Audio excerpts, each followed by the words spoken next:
revision of Topic 1, Atomic Structure and the Periodic Table. The radius of an atom is 0.1 nanometers, or 1 times 10 to the minus 10 meters. The diagram of an atom shown here. The nucleus has protons and neutrons, both subatomic particles, and a radius of 1 times 10 to the minus 14 meters.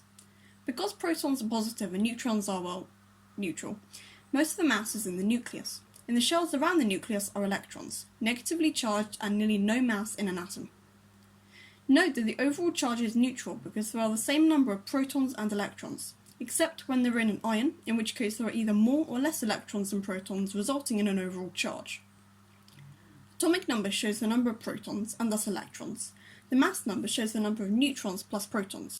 Elements are only made of one type of atom, determined by the number of protons it has. There are 118 plus elements. Each element on the periodic table has its own symbol, which is used in chemical equations. And such, some are obvious, such as C for carbon, and some are just annoying but you have to learn anyway, such as Pb for lead. Isotopes of an element have the same number of protons and electrons, the same atomic number, but different numbers of neutrons, different mass number. E.g. carbon-12 has 6 neutrons, but carbon-13 has 7 neutrons.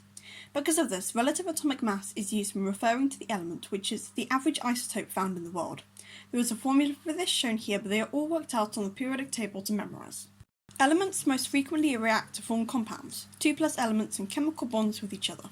Compounds are made by moving electrons. Compounds in metals and non-metals consist of ions. The metals give electrons to the non-metals, called ionic bonding. E.g. sodium chloride is one to remember for GCSE. A compound of non-metal atoms share electrons to covalently bond, e.g. water. The properties of a compound are different from those individual elements, which makes them more useful. Formulas show shorthand compounds, e.g. carbon dioxide has 1 carbon and 2 oxygen. It's presented as CO2. Brackets, such as those in CaOH2, show everything inside has that little number of elements, e.g. 2 oxygens and 2 hydrogens. Chemical reactions can be shown using symbol equations as well as word equations, but they both show chemical equations. On the left side of both are reactants and on the right side are the products. Symbol equations, due to their more mathematical nature, must be balanced, i.e. the same number of atoms on each side. This can be achieved by having a different number of molecules on each side, but not changing the formula of the molecules themselves, e.g. H2 plus O2 makes H2O. The number of oxygens is too many, so you could double the number of hydrogens and the number of water, or you could halve the number of oxygens by putting 0.5 in front. They both lead to the same outcome and they are both technically balanced. Section 2. Unlike compounds, mixtures are separated easily by using non-chemical methods, known as physical methods. Mixtures contain multiple types of elements and compounds. These components' chemical properties aren't affected by it being in a mixture. Chromatography is used to separate dyes and inks. Use filter paper, a pencil line, a spot of ink on it. Fill the beaker with water/ethanol. Dip the water into the paper, but not touching the pencil line. Put a lid on the container to stop the solvent evaporating. The solvent then moves up the paper, carrying the ink with it. Due to different rates of solubility, the dyes will separate out. Insoluble ones will stay at the baseline, and the result is called a chromatogram.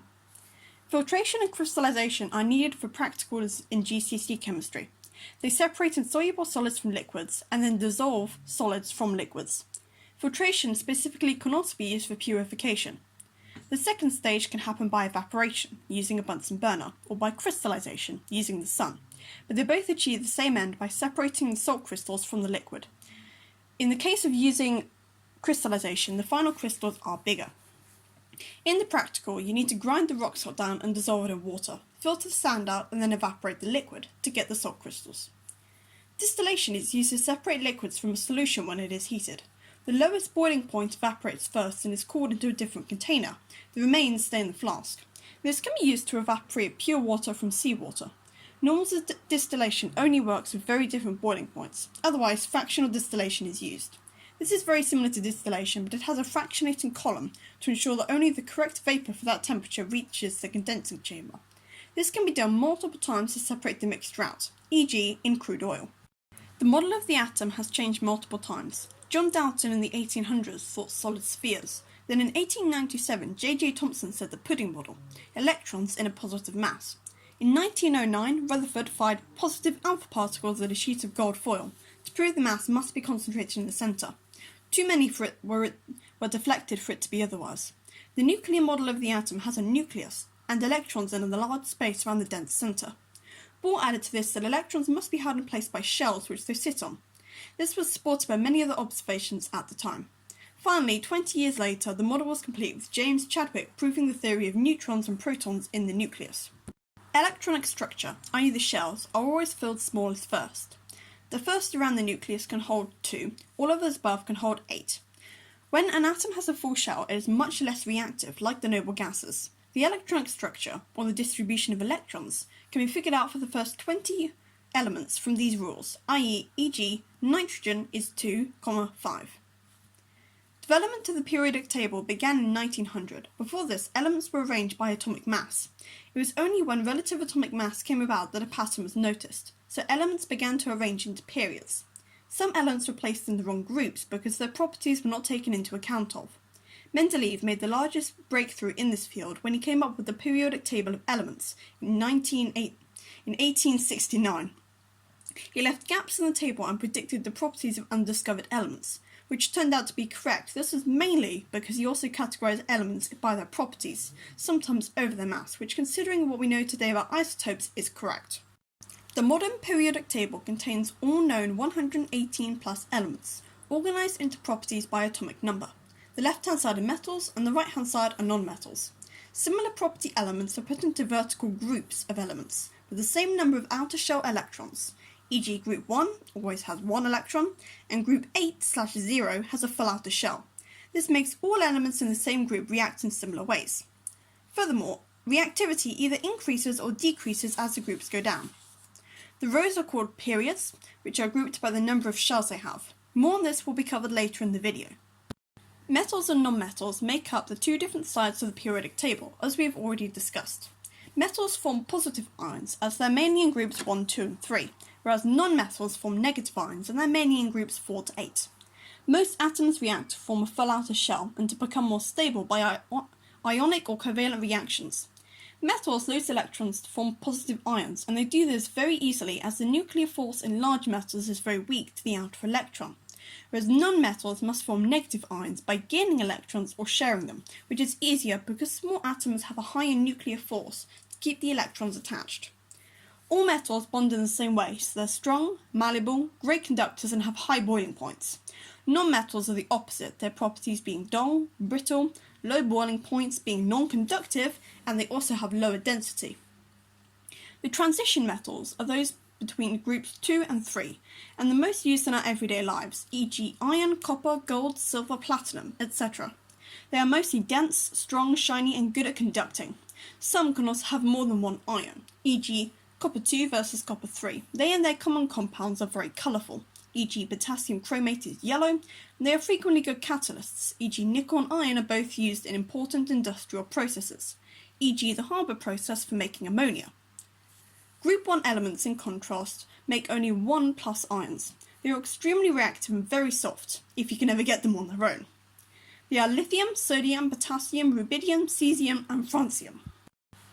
They get more reactive as you go down the table because the electron to lose is farther from the nuclear force keeping it in place. They have low melting and boiling points, for metals, and higher AR values nearer the bottom.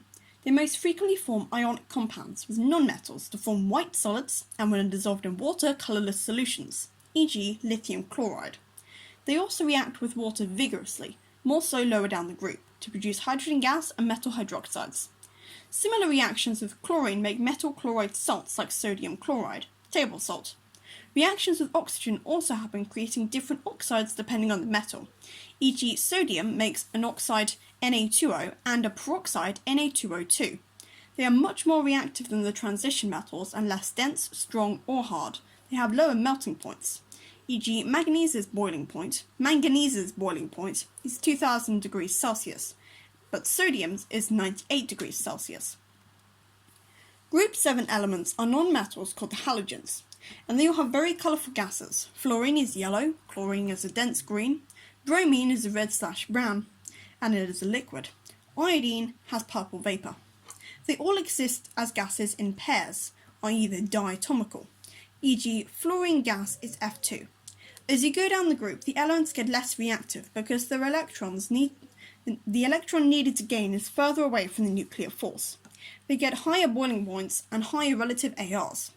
They also have 7 electrons, so they all like to covalently bond with other nonmetals, e.g. hydrogen chloride and hydrogen fluoride, which all have simple molecular structures.